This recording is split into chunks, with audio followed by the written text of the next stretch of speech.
When the grid fails, your smartphone dies, your smart fridge stops running, and your water purification system becomes a very expensive paperweight. But here's what nobody talks about. The real crisis isn't the first week without water. It's what happens in week 3, when your family has already adapted to rationing, when hope has shifted to acceptance, and when the psychological weight of uncertainty becomes heavier than the physical burden of survival. The forgotten tricks that saved lives in the past weren't just about storing water. They were about understanding why water fails, when it fails, and what your ancestors knew about human behavior that we've completely lost. Everyone tells you to fill your bathtub when disaster strikes. Good advice. But they never explain why this is actually a temporary solution that creates more problems than it solves. A typical bathtub holds between 40 and 80 gallons. For a family of 4, that's about 10 to 20 days of drinking water if you're strict. Except you won't be strict. You'll wash your hands. You'll flush toilets. You'll use it for cooking. By day 5, that water is psychologically depleted, and your family's morale collapses because they can see the bottom of their survival in visible gallons. Your ancestors' solution was different. They didn't just fill one container. They filled everything simultaneously. But they did something counterintuitive. They stored water in separate locations throughout the house, deliberately fragmenting their supply so that no single point of failure could eliminate their entire reserve. The psychology matters more than the gallons. When your water is fragmented across 15 different containers in different rooms, your mind doesn't process it as scarcity. It processes it as redundancy. One container fails, one gets contaminated, one gets used accidentally. You still have 14 others. That psychological anchor prevents the panic that causes families to make catastrophic decisions in prolonged crises. But this only works if you understand the second forgotten principle that nobody emphasizes: rotation without depletion. Modern water storage advice tells you to rotate your supply every 6 months. Fine, but your great-grandmother didn't rotate supply. She rotated consumption. Every time she filled a container, she used the oldest water first. Not for drinking, she was careful about that, but for washing, for cleaning, for watering the garden. Fresh water went in, old water came out immediately. The container was always full, but the actual water inside was never stagnant because it was constantly cycling. This means that water that was stored 3 years ago was never actually stored for 3 years. It was stored for maybe 2 weeks at a time, over and over. That matters infinitely more than you'd think, because stagnant water isn't just about taste or appearance. It's about the microbiological communities that establish themselves in still water, the biofilms that form on container walls, the chemical changes that occur in static conditions. Your ancestors' water stayed fresh because it never had the chance to become old. Here's something that sounds like folklore, but is actually chemistry. Your grandmother understood without understanding the chemistry. She would drop a copper penny into her water storage barrel. Not randomly, deliberately. And there's a reason that science has now validated something that seemed like superstition. Copper is an oligodynamic metal, which is a technical way of saying it kills microorganisms on contact. The penny doesn't purify water, let's be clear about that. But it does suppress the growth of algae and certain bacteria in ways that are measurable and documented. She didn't know the words oligodynamic. She just knew that her grandmother did it, and water stored with copper kept longer. But here's what's really important. The penny was always a backup. It was never the primary solution. It was the last line of defense against the specific failure mode of long-term algae growth. This is the fundamental difference between forgotten wisdom and cargo cult survival. Forgotten wisdom operates in layers. Each technique addresses a specific failure mode. You don't rely on one trick, you layer them. Temperature control is the variable that changes everything about long-term water storage, and it's the variable that modern survival advice barely mentions because we've all become accustomed to climate-controlled homes. Your great-grandmother didn't have that luxury. Her water storage was determined by geography, by season, by the natural temperature fluctuations of her environment. A barrel stored in a cool cellar behaves completely differently than a barrel stored in an uninsulated garage. The colder the storage environment, the slower the biochemical processes that degrade water. In a cool cellar, around 50 to 60 degrees, water can remain in good condition for years. In a warm garage, at 75 degrees, the same water degrades noticeably within months. But here's the counterintuitive part. Freezing water is actually excellent for long-term storage, provided you understand the physics. Water expands when it freezes. That pressure will shatter rigid containers. But water frozen in flexible containers can be stored almost indefinitely. The frozen state essentially pauses all biochemical activity. It's nature's preservation method. Your ancestors didn't deliberately freeze water for storage. but they lived in climates where winter provided this service for free. They leveraged it. Canning water in glass jars is a technique that sounds absurdly inefficient compared to buying plastic bottles. It is less convenient. It requires equipment, knowledge, and time. And it's also the single most reliable method for creating shelf-stable drinking water that will outlast any plastic container, any filtration system, and probably outlast you. The reason is deceptively simple. Heat and vacuum seal don't just preserve the water, they eliminate the atmosphere inside the jar. Oxygen is the enemy of long-term water storage because it enables oxidation and provides the gas that microorganisms need. A properly canned jar of water has zero headspace oxygen. Even if the jar sits on a shelf for a decade, the water inside remains unchanged because there's literally nothing to support biological growth. But the failure mode of this system is also critical. If you don't process the jars correctly, you create a perfect anaerobic environment for botulism. Your ancestors' solution was knowledge. They didn't guess. They followed exact protocols because the consequences of failure were severe. That's a different mindset than modern water storage, where we assume failure is unlikely and doesn't matter. In extended power outages, failure modes are almost guaranteed. Planning for them isn't paranoia, it's literacy. Now, there's a principle buried in all of these techniques that nobody explicitly states, and it's the thing that separates people who accidentally survive crises from people who strategically survive them. That principle is redundancy with diversity. You don't store all your water the same way. You store some in sealed glass jars, some in sealed plastic containers, some in barrels with charcoal, some in a bathtub, some in flexible containers that can freeze. Because the failure mode that destroys System A won't necessarily destroy System B. If your sealed jars crack due to temperature fluctuation, your barrel with charcoal is still viable. If your plastic containers leak due to UV degradation, your glass jars are undamaged.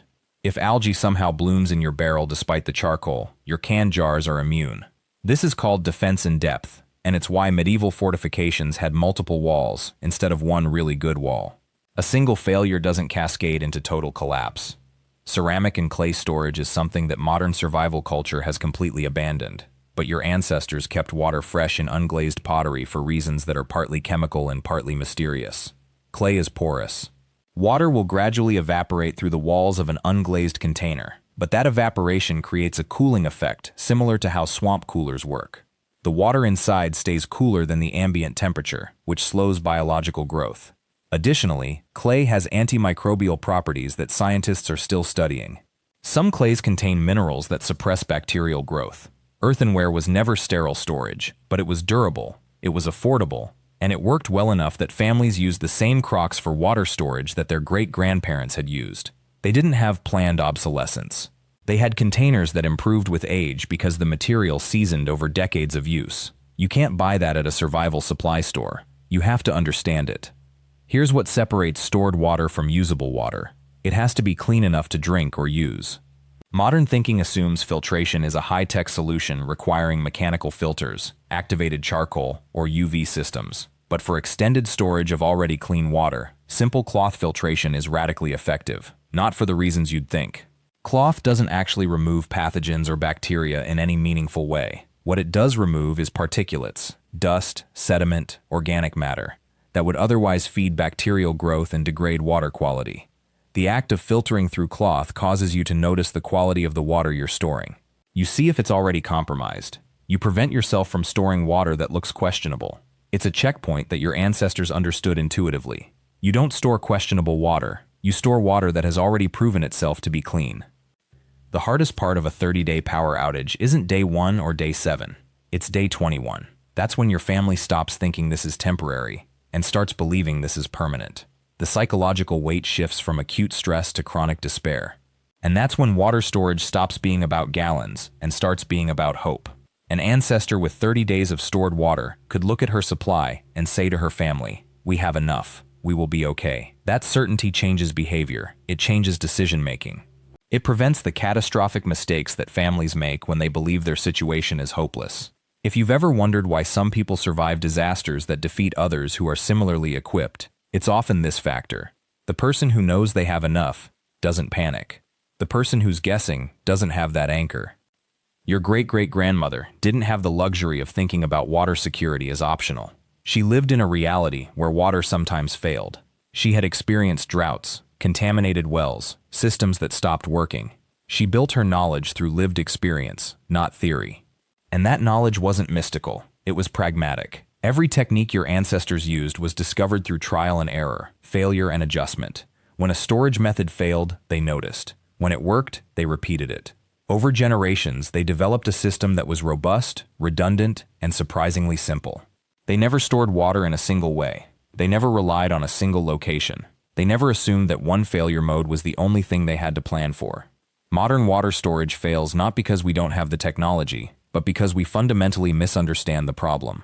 We think it's a logistics problem. Move enough water from point A to point B. It's actually a complexity problem. You're trying to keep water viable across time, across variable conditions, across failures you can't predict. And you're trying to keep your family psychologically stable while that's happening. Those are two different problems requiring two different solutions. The logistics of moving water is solved by having plenty of it. The stability problem is solved by having diverse approaches, explicit knowledge of failure modes, and enough redundancy that single failures don't feel catastrophic. There's actually a crucial element that most water storage advice skips entirely, and it's the element of tracking. Your ancestors tracked their water. Not obsessively, but systematically. They knew which containers had been filled when. They knew which ones were oldest.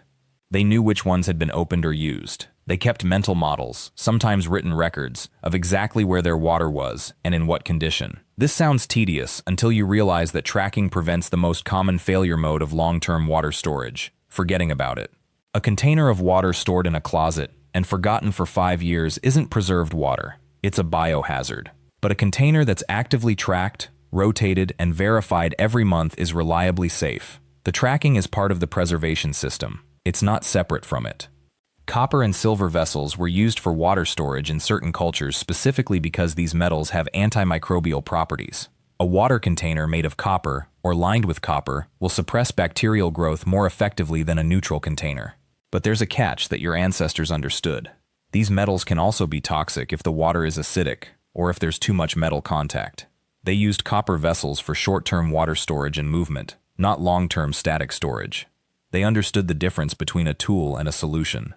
Copper was one tool in a larger system, not a complete answer to water preservation. This is crucial because it means they weren't trying to solve everything with one trick. They were solving specific problems with specific tools.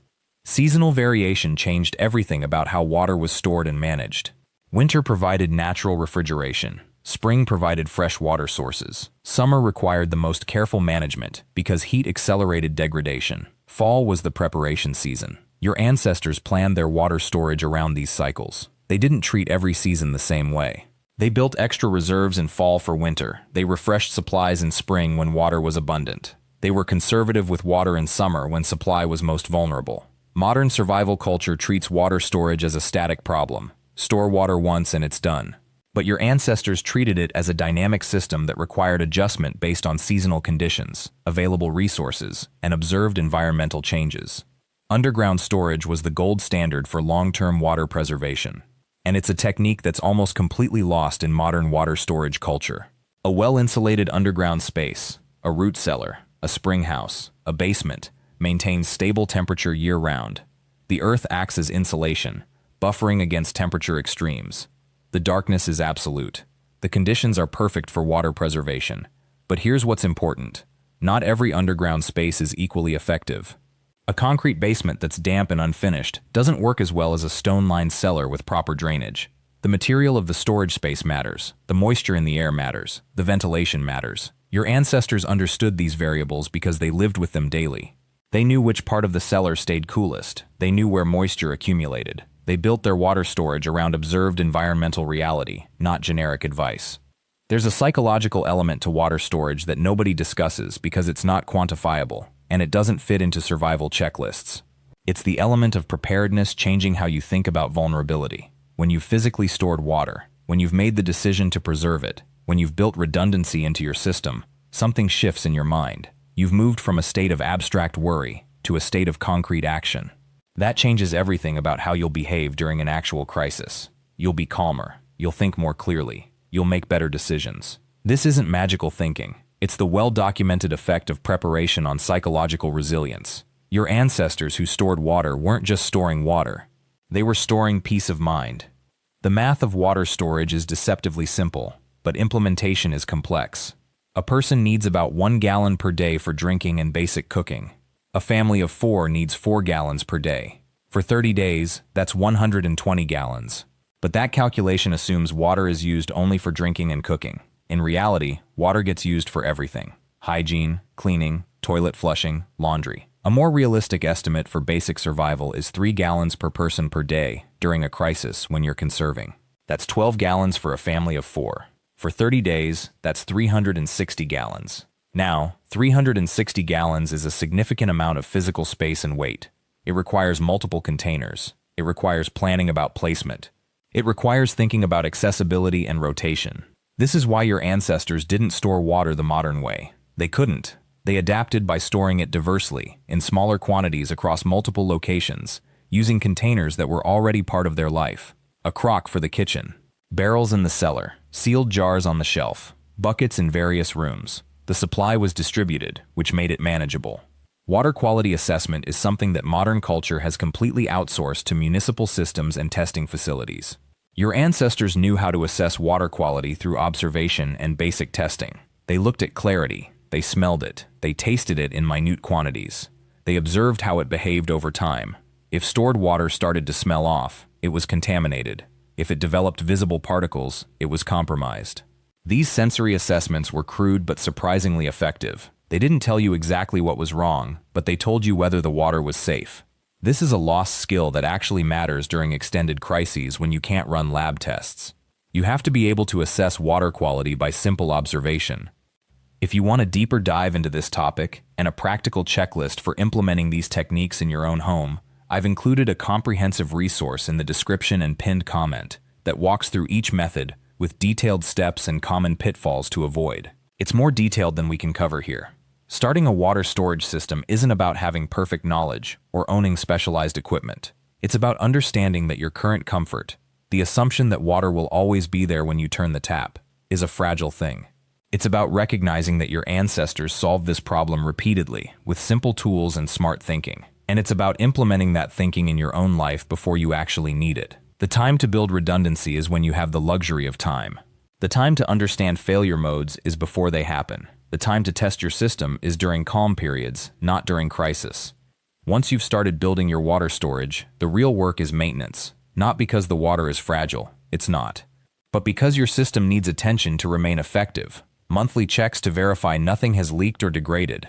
Quarterly rotation to ensure old water doesn't become genuinely old. Seasonal adjustments to account for temperature changes. This isn't a one-time project. It's a living system that requires periodic attention. But that attention is minimal compared to the insurance it provides. 30 minutes a month spent checking your water storage is 30 minutes that could save your family's life during an actual crisis. If you want to take this further and actually implement these methods in your home, the resource in the description provides a practical month-by-month implementation plan that guides you through building each layer of your water storage system without feeling overwhelmed. Check it out in the pinned comment or the channel description. The forgotten wisdom about water storage isn't ultimately about the water. It's about the mindset your ancestors carried. That preparedness isn't paranoia, redundancy isn't overkill, and understanding failure modes isn't pessimism. It's literacy. It's responsibility. It's the difference between being a passenger in your own survival and being an active participant. When the grid fails, when the municipal system stops working, when the infrastructure you've always relied on becomes irrelevant, the people who survive best won't be the ones with the most advanced technology or the most expensive equipment. They'll be the ones who understand how things actually work, who've thought through failure modes, and who've built systems that are simple enough to maintain but robust enough to handle stress. Your ancestors knew this. They lived it. And that knowledge is still available to you if you're willing to learn it. Thank you for watching.